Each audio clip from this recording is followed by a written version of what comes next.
What's up, Internet? Kern 1776 back again. I got another little tip for you. Talking about communications earlier, how that's important. Another thing is, I don't know if you can hear in the distance. There's several generators that you hear off in the distance. In a situation like this, hurricane type situation, we've had massive power outages. Potentially could be a week, 2 weeks till we get power restored. Having a generator is, a plus, right? But generators run on fuel typically, right? So do you have enough fuel? And most of us don't have the ability to have stockpiles of fuel at any given time. Of course, some of us have 4 or 5 gas cans that we can fill up and use. But here's the tip. Know what your generator is capable of beforehand, what sort of run times you can get with certain types of loads with it, and be smart to conserve your fuel. So I've got according to the sticker on it, it's a 6,250 watt generator. When I built my home, I did provisions to be able to plug in, shut off the main power coming in so I don't backfeed power, and I can run a generator directly in and select certain circuits in my home to use, right? So clearly I want to be sure my freezers, so I've got 2 freezers, I got a refrigerator obviously in the house. I do have LED lighting in my house, so I don't have incandescents and things like that, so I do have LED, draw less power. So I know that I can run, with that generator, I can run my my kitchen lights, my kitchen receptacles, my refrigerator, my microwave. I can run my TV, my router, my living room lights, and my 2 freezers, and some bedroom lights with no problem, okay? So, reason I know that is I tested that beforehand. Kill power to the house and run tests, right? See what you can run without shutting down your generator and without overloading things, and what are the bare necessities that you're going to need in case you need to run your generator. Many of us can't afford nor have the ability to have whole home generators that can run everything, the air conditioning, the water heaters, the water pump if you got your own well, yada yada yada. I can run my well with this as well, but I have to be smart about it, okay? The well pump, I got a 1.5 horsepower well pump in my well. That draws a lot of current, so I need to be sure that I'm not running the microwave when I try to bring my well on. I make sure that all lights that are not needed are off when I need to run my well pump. So with a full tank, you need to do this. When there's not a disaster, you're doing your testing, you need to fill your generator completely full and run it with only the necessary circuits active, and see how long that generator can run with those necessary circuits with that full tank of fuel. It helps you do a few things. Okay, this thing holds 5 gallons. 5 gallons is going to last me X amount of hours with X amount of circuits being used. When you know that, then you can start thinking about, okay, when should I run my generator? When do I not necessarily need to run my generator? When can I do without certain things in my home? The biggest thing people typically want to be able to run, obviously, is your refrigerator and your freezers, things like that, to preserve any food that you may have. What I see a lot of people doing, and this is just in my experience over the years of dealing with hurricanes and seeing others, and I've made the mistake as well early on in my life, is they'll hook a generator up and they'll run that son of a gun constantly, absolutely constantly. You're actually burning fuel for that thing to run unnecessarily.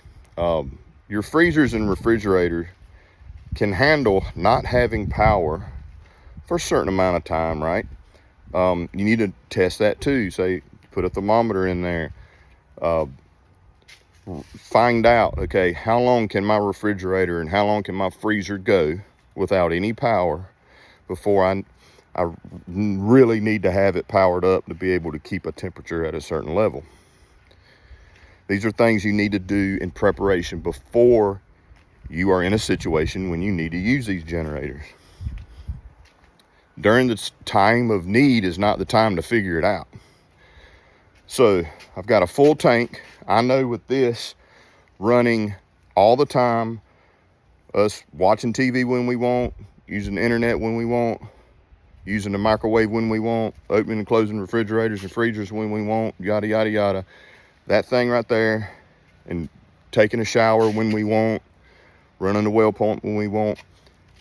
That generator on a full tank will run about average about 9 to 11 hours.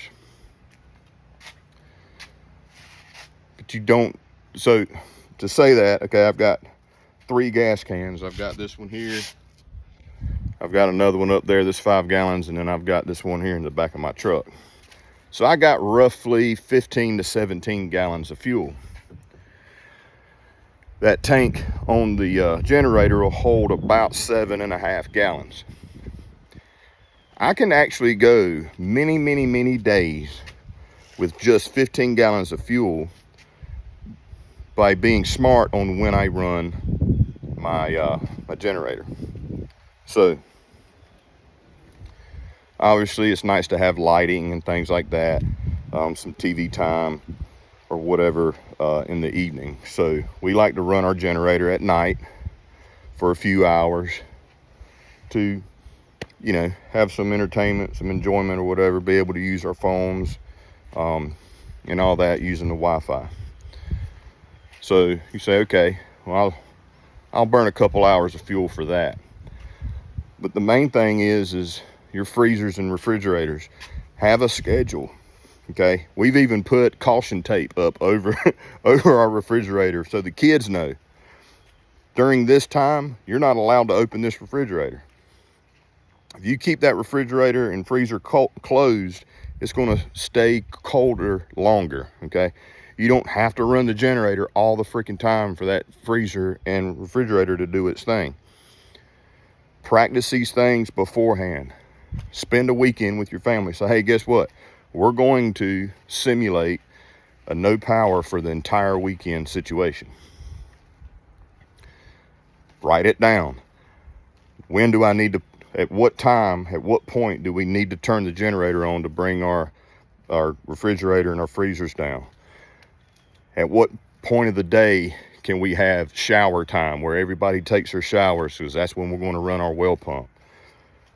At what time of the day are we going to be actively eating and going in and out of the refrigerators and things like that?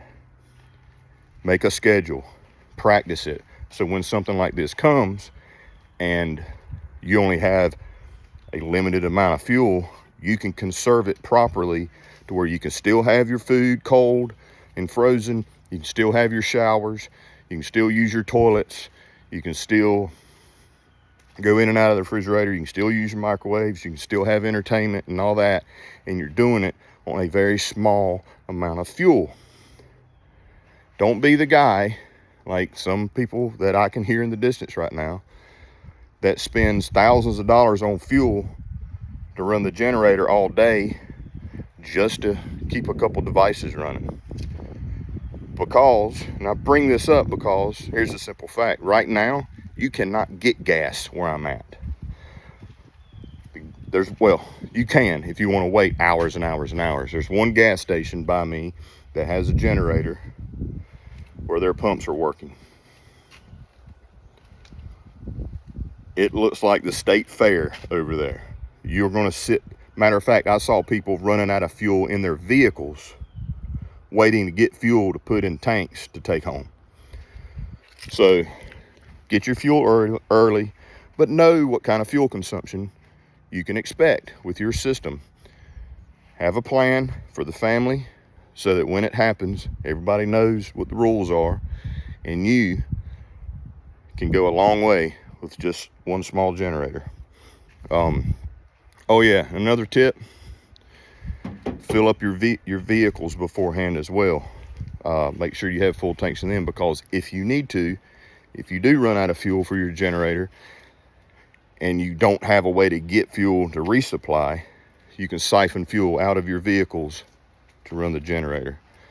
I hate filling up my truck because it costs an absolute fortune. This truck's got a 36-gallon tank on it. That sucks. It's great when you're traveling a long distance, but it sucks for your daggum wallet.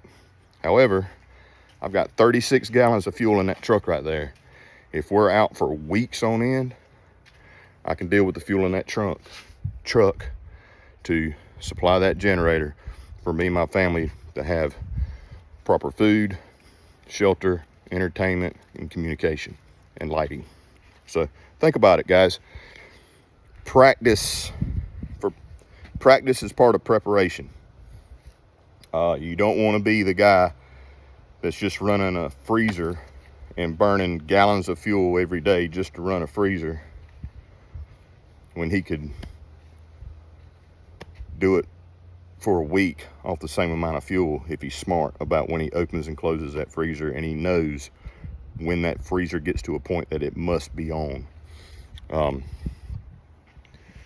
During the time of need is not the time to figure things out. So another little tip for you guys. And I'm sure I'll come up with another one because I'm in the mix of it right now, right? These are things that I do. Oh, and one thing that's cool, I'll add, communication is a big deal. If you do have the ability to have internet during the situation, a lot of times, obviously, your router needs power, right? There's no sense in burning all this fuel and something like that just to run the internet, right? Get yourself a small, some people call them solar generators, or the battery packs that have the inverter built into them. Excuse me, I'll do another video of what I got. Matter of fact, there's a video on YouTube. It's from All Powers. I think it's a 700 series, small. But anyway, that's what's running my router in my house for my internet. So even when I'm not running the generator, the family can have their internet. I can use the internet to do what I'm doing right now. I can use it for Wi-Fi calling if I need to call and things like that. That little power bank running my internet by itself will run that internet for about 2 days. Very low power consumption on that. So put one of those by your router, run your internet with one of those little solar generators. Use this to do the necessary things. And when you are running this, plug in your solar or your power bank thing, let it recharge so that when you turn your generator off, you can still have your internet, so you can have communications and some entertainment for the family, since they're obviously just going to be sitting around doing nothing unless they're out in the yard cleaning up like we've been doing. So, love you, mean it. I'm going to go inside and get out of the sun for a little while.